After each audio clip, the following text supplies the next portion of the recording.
जय हिंद दोस्तों। तो बीपीएससी टीआरई 4.0 जिसमें ईवीएस के 30 क्वेश्चन आएंगे, तो इनकी प्रैक्टिस हम करेंगे एकदम ज़बरदस्त तरीके से। तो 10 मिनट्स क्विक रिवीजन शो में आपका स्वागत है। आप सभी हमारे साथ जुड़ जाइए और अपने दोस्तों को भी हमारे क्लास का लिंक शेयर कीजिए। तो देखिए, आज हम करेंगे 10 क्वेश्चन।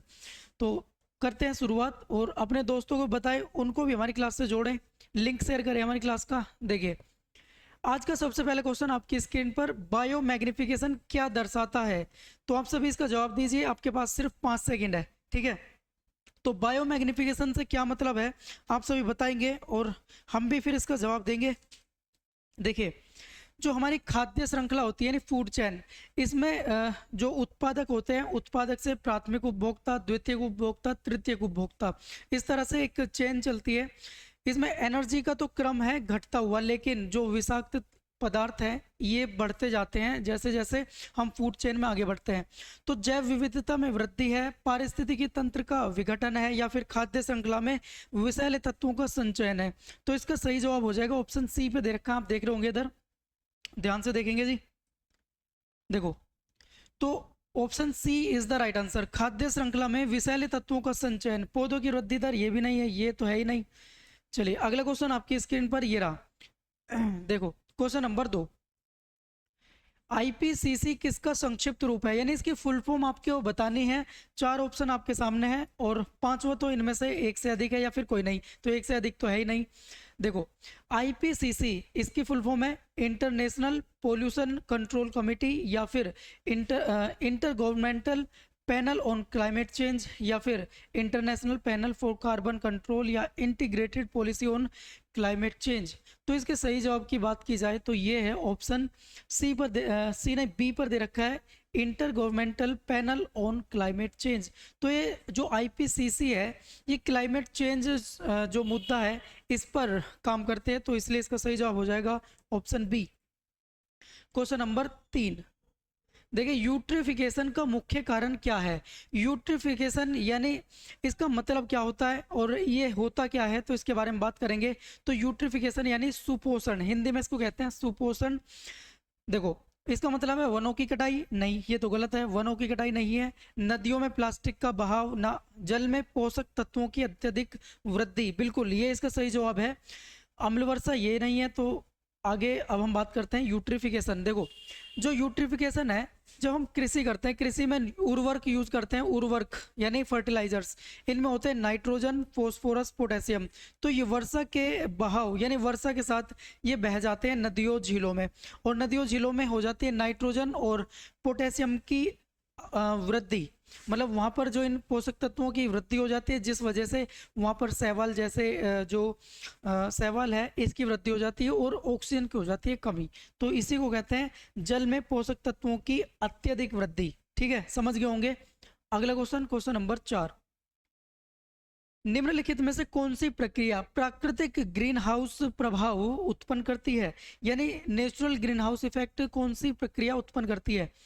जलवाष्प का उत्सर्जन, सूर्य का की परावर्तित किरणें, समुद्री लहरें, चंद्रमा का गुरुत्वाकर्षण शक्ति, या फिर एक से अधिक या कोई नहीं। तो देखिए, चंद्रमा की गुरुत्वाकर्षण शक्ति इसका सही जवाब नहीं है, समुद्र की लहरें ये भी नहीं है, जल का वाष्प जलवाष्प का उत्सर्जन, बिल्कुल जलवाष्प उत्सर्जन यही इसका सही जवाब है, ऑप्शन ए। तो जलवाष्प यानी जो वाटर वेपर है, ये एक ग्रीन हाउस इफेक्ट दिखाती हैं, और सबसे ज़्यादा ग्रीन हाउस इफेक्ट दिखाने वाली जो गैस है वो यही है जलवाष्प। सूर्य की परावर्तित किरणें ये नहीं है, ये तो एक तरह से ट्रैप हो जाती हैं जब हम देखते हैं ग्लोबल वार्मिंग के जैसे। तो जलवाष्प जो है ये गर्मी को अवशोषित कर लेती हैं, और इसी तरह से कार्बन डाइऑक्साइड है, मीथेन है, जो अदर ग्रीन हाउस गैसें हैं, सबसे ज़्यादा यही है। अगला क्वेश्चन, क्वेश्चन नंबर 5, भारत में पर्यावरण संरक्षण अधिनियम कब पारित हुआ। बड़ा ही आसान सा क्वेश्चन, कई बार ये रिपीट हुआ अलग अलग क्वेश्चन, मतलब अलग अलग एग्जाम्स में। देखो, भारत में पर्यावरण संरक्षण अधिनियम कब पारित हुआ था, तो ये हुआ था 1972 में, 81 में, या फिर 1986 या 1995। तो इसके सही जवाब की अगर बात की जाए, ध्यान से देखेंगे, इसका सही जवाब है 1986, इसलिए इसका सही जवाब हो गया 1986, यानी option C is the right answer. ठीक है जी, बहुत बढ़िया। अब आपसे एक और अधिनियम के बारे में बात करेंगे, वन्य जीव संरक्षण अधिनियम। तो ये भारत में कब पारित हुआ था, वन्य जीव संरक्षण अधिनियम, वन्य जीव संरक्षण अधिनियम, तो ये 1972, देखो ये दे रखा ऑप्शन ए पर दे रखा है 1972, यानी वन्य जीव संरक्षण अधिनियम, वन्य जीवों के संरक्षण के लिए इसको लेकर आया गया। अगला क्वेश्चन है क्वेश्चन नंबर 6, कौन सी ग्रीन हाउस गैस में ग्लोबल वार्मिंग पोटेंशियल सबसे ज्यादा है? तो ग्लोबल वार्मिंग पोटेंशियल सबसे ज्यादा कौन सी ग्रीन हाउस गैस में है? क्या वो CO2 में है, CH4 में है, N2O में है, CFC12 में है? बताइए जल्दी से। देखो green house, global green house जो वो सॉरी देखो global warming potential green house जो गैस है उसके अंदर कौन सी के अंदर है? देखो ये है CFC12 के अंदर। इसका मतलब ये है कि कार्बन डाइऑक्साइड की तुलना में ये जो गैस है कितनी ज़्यादा है गर्मी, सूर्य की कितनी ज़्यादा गर्मी को ये अपने अंदर ट्रैप कर लेती हैं, जकड़ पकड़ लेती हैं। तो CFC सबसे ज़्यादा है, इसी के अंदर है जो सूर्य की गर्मी को अब्जॉर्ब करने की क्षमता कार्बन डाइऑक्साइड की तुलना में।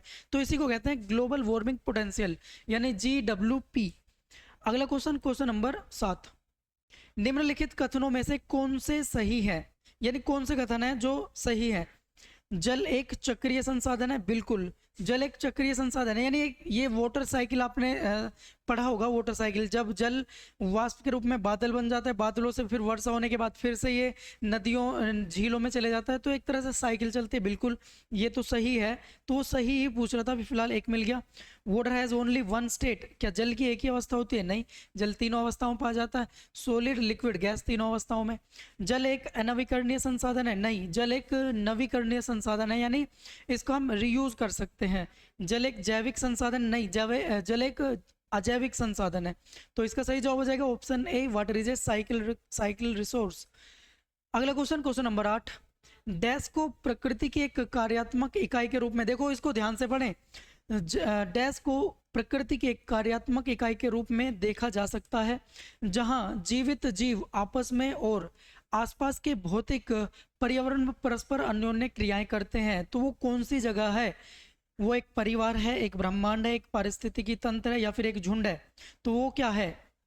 जल्दी से बताएंगे भाई, इसका सही जवाब क्या होगा? तो एक फैमिली है, पारिस्थितिकी तंत्र है, क्या पारिस्थितिकी तंत्र यानी इकोसिस्टम।